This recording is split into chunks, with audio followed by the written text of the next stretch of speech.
दोस्तों नमस्कार, मैं सौरभ गोस्वामी। हर किसी की एक कहानी होती है, उसका एक सफरनामा होता है। हमारे साथ रावत जी हैं, विशाल रावत इनका नाम है और बीजेपी में पदाधिकारी है।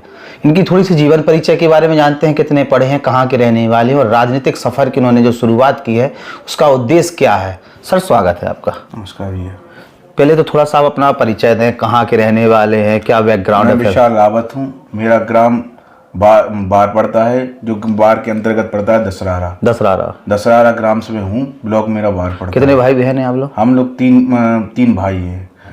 और आप राजनीति में आ गए? हम राजनीति। आपकी योग्यता राजनीति है? जी। कितनी शिक्षा दीक्षा कहाँ पढ़ाई? हमारे बी फार्मा कंप्लीट है। हम भोपाल से बी फार्मा की है, पीपल्स यूनिवर्सिटी से हमने बी फार्मा कंप्लीट की है। राजनीति में कैसे आ गए?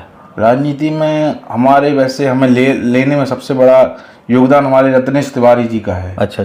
रत्नेश तिवारी जी ने हमें एक बार, वैसे तो हम मानसिकता ही, हमारे पिताजी वगैरह जो सब लोग थे, मेरे पिताजी बहुत समय से बूथ अध्यक्ष हैं, तो हम हमेशा से जब भाजपा की सरकार नहीं आती थी तो हमारे पापा लोग कहते थे कमल पे वोट देना है। और मेरा जब पहला वोट पड़ा तो वो भी कमल पे गया। मैं मतलब भाजपा को इतने अंदर से नहीं पहचानता था, तब मेरे पापा ने मुझसे भाजपा पे वोट दिलवाया था। और जब मैं भाजपा को जाना, इसकी योजनाओं को जाना, विचारधारा को समझा कि क्या क्या क्या सच में है। देखो कितना राम मंदिर बना दिया, धार्मिक युवाओं के लिए लेके चल दी है सरकार। हर युवाओं के लिए एक संगठन बनाया गया है, युवा मोर्चा। संगठित रहिए, आगे बढ़िए आप। और अनेक प्रकार की युवाओं के लिए योजनाएं चलाई जा रही हैं। बच्चों के लिए लैपटॉप दिए जा रहे हैं, मोबाइल दिए जा रहे हैं। किसी प्रकार से किसी बच्चे के लिए कोई कमी नहीं है। स्कॉलरशिप दी जा रही है। कहीं कोई प्रकार से युवाओं को पीछे करने का विशाल जी, चूंकि हमने एक कार्यक्रम बनाया था ललितपुर कितना बदला 9 साल में। 9 साल में क्या क्या परिवर्तन आपको शहर के अंदर दिख रहे हैं? अब सर आप पहले तो रोड ही ले लीजिए। अपने यहाँ से ललितपुर से जैसी अपन एंट्री होती थी हाईवे से, कैसा रोड था आपने देखा। कितनी सरकारें आई गई, लेकिन वो रोड जो को तो आप बयाना नरवा ले लीजिए, बिल्कुल नरवा। वो आप देखिए हमेशा बरसात होती थी, वो चढ़ जाता, जाम लग जाता था। आज देखिए माननीय योगी जी, मोदी जी और अनुराग शर्मा जी विधायक जी के और मंत्री जी के कारण आज वहाँ पे एक अपन को पुल मिल गया है। मेडिकल कॉलेज की एक बड़ी सौगात है। एक समय था कि हर किसी को झांसी भागना पड़ता था, अब कहीं ना कहीं वो सुधार होता हुआ नजर आएगा। तो और यहाँ पे रोजगार तो बढ़ेगा ही, साथ में बच्चों के लिए आगे बढ़ने का मौका मिल रहा है इससे। क्योंकि जो बाहर जाते थे पढ़ने, बाहर बच्चे जो जाते थे उनके माँ बाप टेंशन में कि भैया हमारा बच्चा बाहर है, अब बच्चे यहाँ आएंगे पढ़ने, यहाँ रोजगार बढ़ेगा और कितने बच्चों का भविष्य बनेगा। नहीं तो भैया आप देखते थे कहीं कोई भोपाल जा रहा है, कोई कोटा जा रहा है, यहीं अब सब लोग यहीं रहेंगे, यहीं पढ़ेंगे अपना। उतना ज़्यादा जो युवा हो उनको लिए अपनी प्रतिभा हो, MBBS में सिलेक्शन करे वो अपना बच्चे। अच्छा, चूंकि राजनीति के लिए तमाम राजनीतिक पार्टियां बात करती हैं, सपा हो, BSP हो, युवाओं को है, चूंकि युवा ही देश का भविष्य माना जाता है, राजनीतिक पार्टियों का भी भविष्य युवा है, लेकिन उतना युवा नेतृत्व मिलता नहीं है। जितने बड़े पैमाने पे युवाओं को टिकटें मिलनी चाहिए वो नहीं मिलती हैं। सर कैसे मिलेंगी? वहाँ पे बूढ़े पुराने जातिवाद पहले ही से, मेरा बाप मेरा बेटा, ये वहाँ जातिवाद चल रहा है भैया। उसके बाद युवाओं के लिए केवल झंडा लेके खड़ा हो जाते, मुकदमा हो जाते उन सरकारों में, उन बच्चों एक व्यक्ति को। और पार्टियों में ये स्थिति है कि एक व्यक्ति को टिकट मिलेगी, फिर उसके बच्चे को टिकट मिलेगी, फिर उसके बच्चे को टिकट मिलेगी, बाकी सब झंडा उठा के जिंदाबाद के नारे लगाते रहे।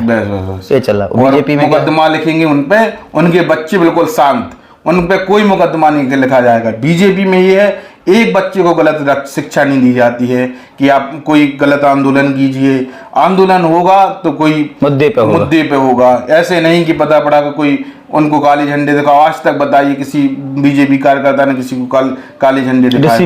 डिसिप्लिन में रहती हैं यहाँ पे। अच्छा, ABP चूंकि छात्र संगठन है और छात्र राजनीति से ही फिर बड़े राजनीति की तरफ लोग बढ़ते हैं, तो कितना बड़ा योगदान एक नेता के निर्माण में ABP का?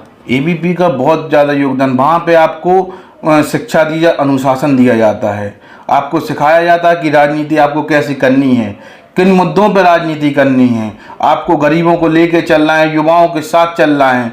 युवाओं को कैसे आप संगठित कर पाएंगे, कैसे उन्हें एक विचारधारा से जोड़ पाएंगे जो सही विचारधारा है, क्योंकि यहाँ पे और भी संगठन चल रहे हैं जो विचारधारा के अनुरूप चल रहे हैं। वहां पे तो केवल भारत मुर्दाबाद ये वाली नारे लगाए जाते हैं, हाँ, जो देश विरोधी बातें की जाती है, लेकिन ये भी कभी नहीं करती है, चाहे सत्ता में रहे और चाहे सत्ता में नहीं रहे, लेकिन सब लोग बिल्कुल वही बात करेंगे अनुशासन के। अच्छा, जातिवाद की बात होती है बार बार, क्योंकि जाति के बगैर राजनीति नहीं होती है। बीजेपी में कितनी जातिवाद है कि नहीं है? सर आप बता दीजिए किसका बेटा यहाँ पे मंत्री है, आप बता दीजिए कोई है मंत्री? कोई किसी को जाति पंत जी हमारे नहीं, तो वो मंत्री जी हैं, किसी का लड़का बना है मंत्री? सब अपनी प्रतिभा से, मन्नू लाल कोरी जी ने ट्रक चलाया है, कितना उनने संघर्ष किया है, हारे हैं जीते हैं, फिर जीत के आज उन्हें ये सौगात मिली है भाजपा सरकार के द्वारा। जैसे राम रतन कुशवाहा जी आप ले लीजिए, हमारे विधायक जी ने कितना, हमारे विधायक जी खुद सुनाते हैं, बताते हैं, लोग बताते हैं कि फसल जो कहलाता है सब्जी वगैरह की है वो बेचते थे। वो सोचिए उन्होंने कहां से संघर्षमय जीवन जिया है। कोई धन बल से मजबूत भी नहीं रहे कोई। अब आप हमारे श्रीकांत भैया को ले लीजिए, कोई पार्टी में संगठित, वो कहते हैं कि हमें ये पद चाहिए कि वो पद चाहिए, अपने भैया अपना, हाँ विधायक के पुत्र हैं, लेकिन वो गुंडागिर्दी नहीं है, विधायक के पुत्र हैं। कहीं आप बताइए, कहीं उनने आज तक कहीं एक डायलॉग सुनाते हैं हमारे विधायक हमारे चाचा हैं। नहीं, भैया ने तो ये हटाई दिया विधायक जी ने कि चाचा तो हम सबके हैं, लेकिन गलत के चाचा नहीं है, गलत के चाचा नहीं, ये तो देखने को मिला है विधायक जी का एक बहुत। और सांसद जी अपने ये सोच लीजिए, इतनी अच्छी विचारधारा के व्यक्ति है, उन्हें केवल सत्य पसंद है, सत्य पे आप हो तो आपके साथ खड़े हैं, झूठ के साथ ही नहीं है। चाहे वो कोई भी पार्टी का उनके पास सत्य व्यक्ति पहुंच जाए तो वो उसका साथ देंगे। एक चीज देखने को मिली, क्योंकि तमाम राजनीतिक लोगों से अपना परिचय रहा, अमूमन नेता जो लोग होते हैं वो एक प्रकार से माफिया को संरक्षण देने का काम करते हैं, कुछ गुंडों को संरक्षण देने का काम करते हैं, फिर वो जाके चंदा उगानी करते हैं, हफ्ता वसूली करते हैं। लेकिन ये सब चीज़ें इस सरकार में कहें या फिर सांसद का जो नेतृत्व है उसमें कहें, ये सब देखने को नहीं मिली। सांसद जी बिल्कुल माफियाओं के पक्ष में नहीं है, उन्हें गुंडे माफियाओं से सख्त नफरत है। वो सीधा बोलते हैं, वो मेरे ऑफिस में नहीं आ सकता, वो मेरे करीब नहीं आ सकता। जो गुंडा माफिया है, चोर उचक्का, उनके पास कोई नहीं दिखेगा, उनके पास क्रीम लोगों की टीम है जो सच्चाई के लिए लड़ते हैं, जनता की आवाज उन तक पहुंचाते हैं, उन लोगों को माननीय सांसद जी संरक्षण देते हैं। बार बार बात होती है कि बीजेपी ने कुछ नहीं किया, विपक्ष बोलती रहती है, वास्तविकता में कुछ नहीं किया। साल आप बताओ सर, आप बताइए, आप यहाँ से सुनना चाहते कि देश का सुनना चाहते? आप तो हमारे विधानसभा या लोकसभा क्षेत्र की बात, हमारे लोकसभा के जी, आप ड्रग पार्क चले जाइए, ठीक है, रोजगार के लिए किया है कि नहीं किया है?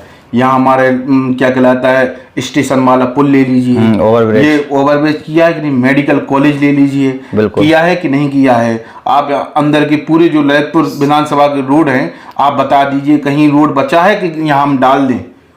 मैक्सिमम काम चल रहा है, पूरे होते जा रहे हैं, कोई थोड़ा बहुत कोई, हाँ, वो तो काम पास हो चुके, कंटिन्यू चल भी रहे हैं। सांसद जी का तो रोडों के प्रति इतना रुझान है कि आप देख लीजिए कितनी रोड डाल दी हैं। बिल्कुल 200 करोड़ के रोड तो मेहरौनी विधानसभा में बड़े-बड़े 2 रोड डल रहे हैं। कोई विधानसभा नहीं उनने ऐसी बचने दी कि नहीं यहाँ रोड का काम नहीं लगाएंगे, सब जगह रोडों।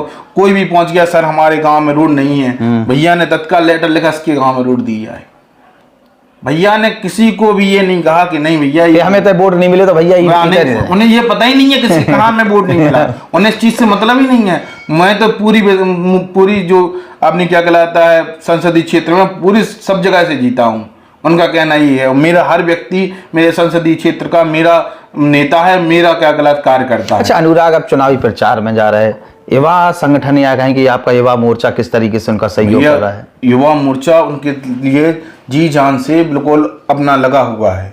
हम लोग अपने व्यक्तिगत, हमारे अध्यक्ष जी जो है वो, हम सब लोग व्यक्तिगत हर गांव में जा रहे हैं, अपना प्रचार कर रहे हैं। माननीय योगी मोदी की जो योजनाएं और अनुराग शर्मा जी ने जो कार्य किए हैं ग्रामों में, उन सबको बता रहे हैं। और हमारे अध्यक्ष जी पूरा जो हम लोगों को टीम है व्यवस्थित करके काम करा रहे हैं। तो सर जी, अनुराग शर्मा के बारे में कोई ऐसी बात हो जो लगे कि हाँ सांसद लोगों के बीच में खड़े हैं, उनकी मदद के लिए खड़े हैं?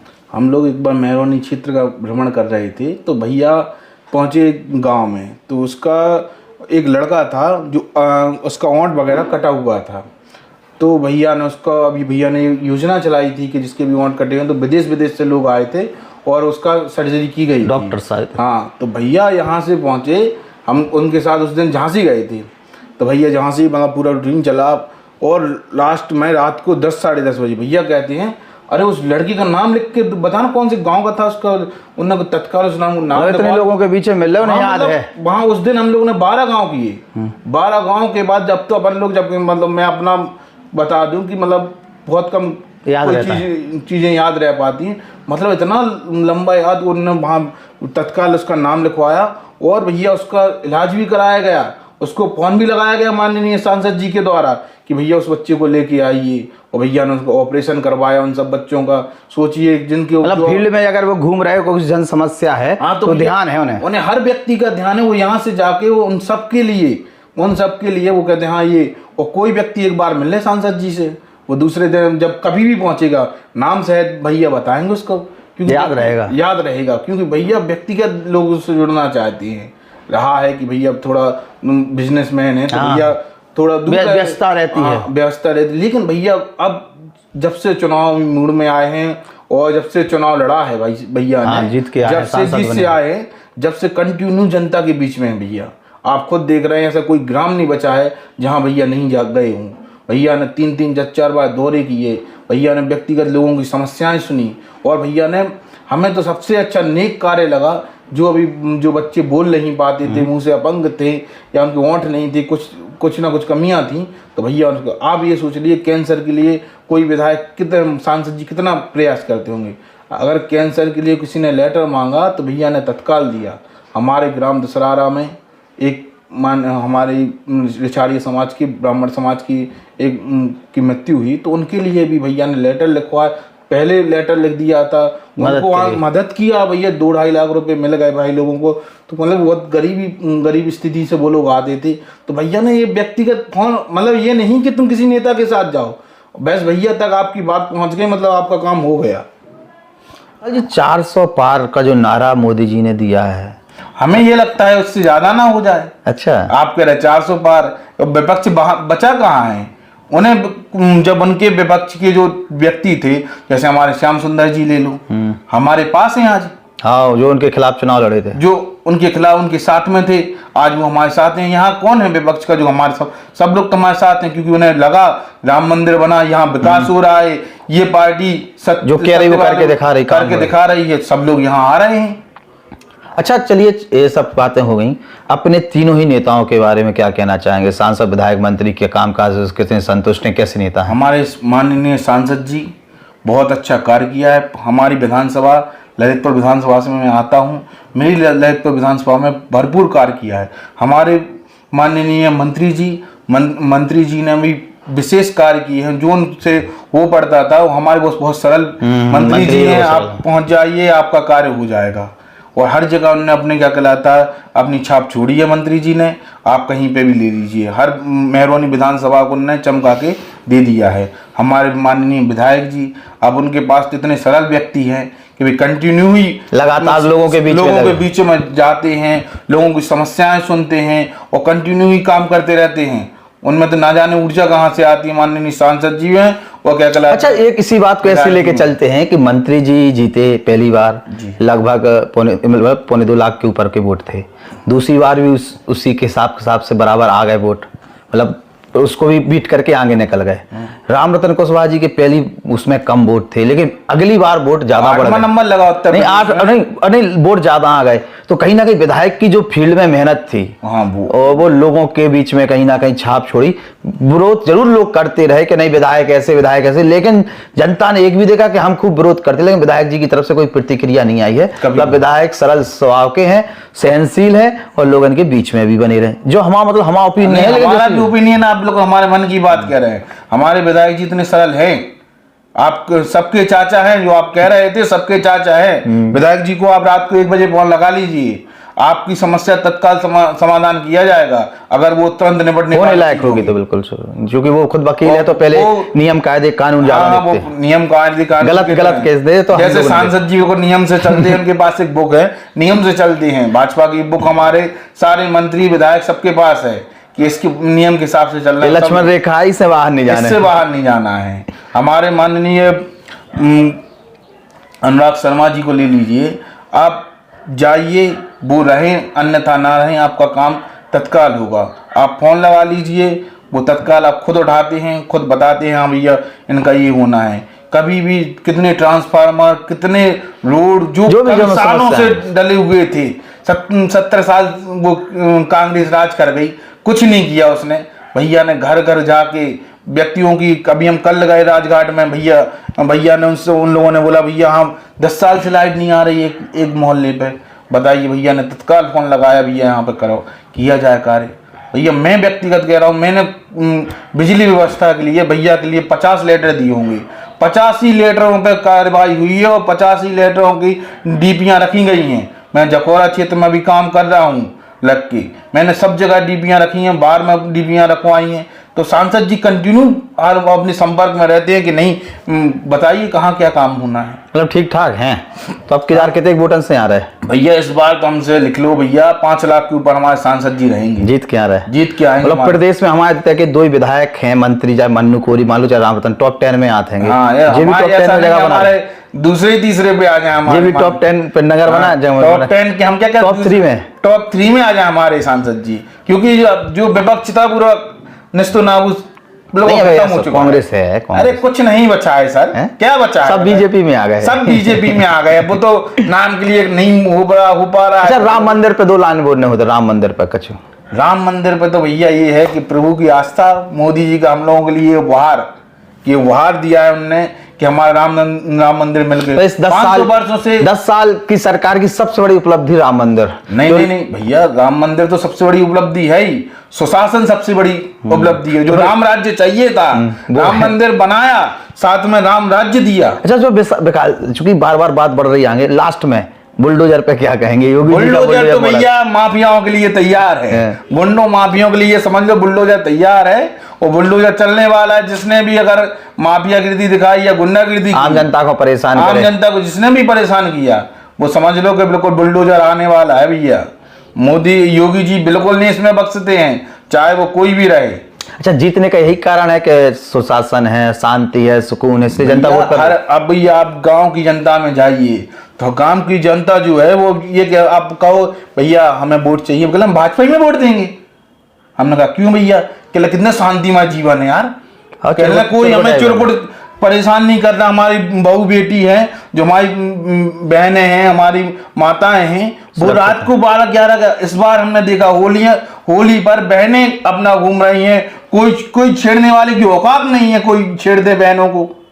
आपने खुद देखा, ये ललितपुर में देखा हमने, सुकून है सब अपनी बहनें, सब बहन को देख। युवा मोर्चा लोग कमर कसे हैं तैयार, युवा मोर्चा लोग कमर कसे हैं कि योगी मोदी और अनुराग शर्मा विधायक जी सबको, हमारे माननीय जिला अध्यक्ष राजकुमार चूना जी को, यहाँ से तो हम लोगों को ये समझ लो 5 लाख के ऊपर लेके जाना है अनुराग शर्मा जी को। तो विकसाल रावत जी थे हमारे साथ, युवा मोर्चा के पदाधिकारी हैं। ऐसे किसी ने के साथ फिर चर्चा करेंगे। बहुत बहुत धन्यवाद।